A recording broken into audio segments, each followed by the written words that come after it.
Jaylynn Amanda Keith, a 27-year-old resident of Palm Springs, California, tragically lost her life on the 15th of March, 2017. Keith's body was found with a single gunshot wound to the center of her head while lying in the bathtub of the apartment she shared with her boyfriend, James Boyshausen. Boyshausen told investigators, as well as arriving emergency personnel and a 911 dispatcher, that Keith had shot herself while he was asleep, but also made several claims that he thought she slipped and hit her head. A head wound on Keith was discovered by investigators who believed had occurred separately from the gunshot, suggesting Keith may have been assaulted in order to stage an apparent suicide. A 9mm pistol was found beneath her body. Investigators determined its placement was inconsistent with suicide, given the position of her body. Boyshausen claimed he had moved both her body and the gun after waking up and finding her in the bathroom. In the months after Keith's death, Boyshausen quit his job and returned to his hometown of McAllen, Texas. On the 18th of October, 2017, Palm Springs investigators arrested him in a shopping center parking lot. On the 10th of July, 2018, a year and 4 months after Keith's death, 5-year-old Boyshausen was convicted of shooting Keith in the head and staging the scene to look like suicide. Jurors deliberated about 2 hours before finding Boyshausen guilty of murder, rejecting the defense's account that she was driven to suicide because she was suffering from a painful illness and was upset about her boyfriend's alcoholism.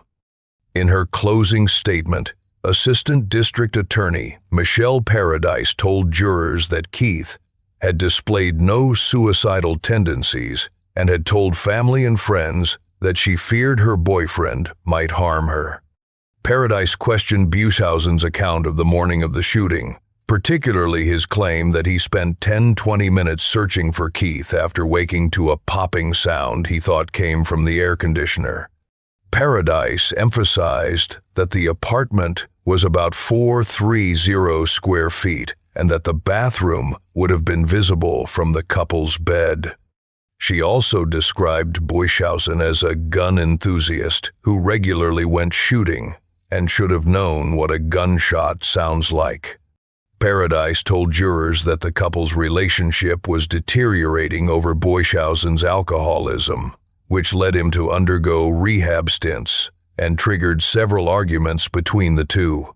She quoted the 28th of December, 2016, text from Keith to a friend, in which she wrote, "James has been drinking for the last 4 days. This might be the end for us.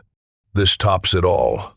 According to Paradise, Keith had come to the breaking point in their nearly 5-year relationship and was going to leave if he couldn't stop drinking. On the 14th of March, the day prior to her death, Keith texted family members that Boyshausen got psycho on me during an altercation in which he smashed his cell phone and screamed at her.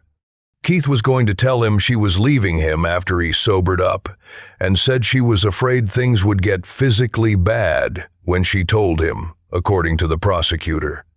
In one text message, she relayed to a friend that Boyshausen had taken a pistol out of his gun safe, which scared her and caused her to take the safe keys and hide them, Paradise said. Paradise vehemently denied that Keith was suicidal and said that even Boyshausen told police that Keith had never expressed any suicidal feelings. The disappearance and presumed death of Emmanuel Haro. 8 years later, on the 22nd of August, 2025, Boyshausen's sister, Rebecca Haro, 41, and her husband, Jake Haro, 32, were arrested and charged with the murder of their 7-month-old son, Emmanuel Haro, whom they initially claimed was kidnapped. On the 14th of August, 2025, Emmanuel was reported missing under suspicious circumstances. Rebecca claimed Emmanuel disappeared after she was attacked in a parking lot outside of a Big Five and knocked unconscious. She told detectives with the San Bernardino County Sheriff's Department that when she woke up, her son was gone. Sheriff's deputies searched the area but could not find Emmanuel. Scent tracking dogs were deployed, but the 7-month-old was not located, officials said. The Sheriff's Department interviewed several individuals, including Rebecca and Jake. During those interviews, Rebecca was confronted with inconsistencies in her initial statement and declined to continue with the interview, the sheriff's office said. After those interviews, officials said they were unable to rule out foul play in the disappearance of Emmanuel.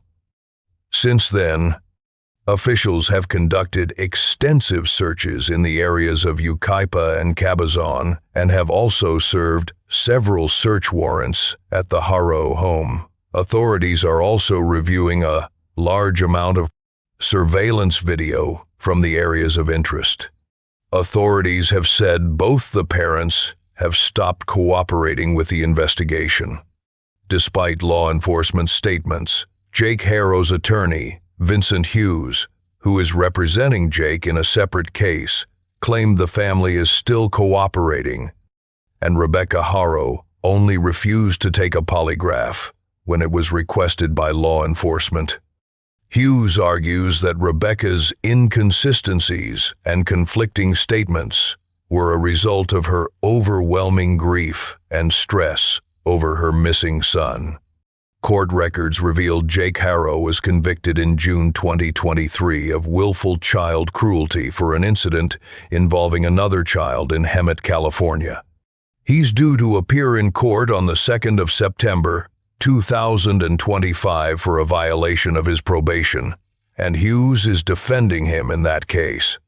Hughes insisted that case is separate and has no connection to the Haros' missing child.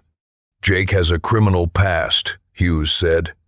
We're not running from that, but the facts of that case are a lot different than the facts of this case.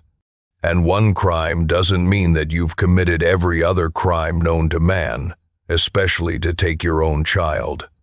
2 siblings, 2 tragedies, and 2 attempts to rewrite the story of a life cut short. The disturbing parallel between James and Rebecca is impossible to ignore.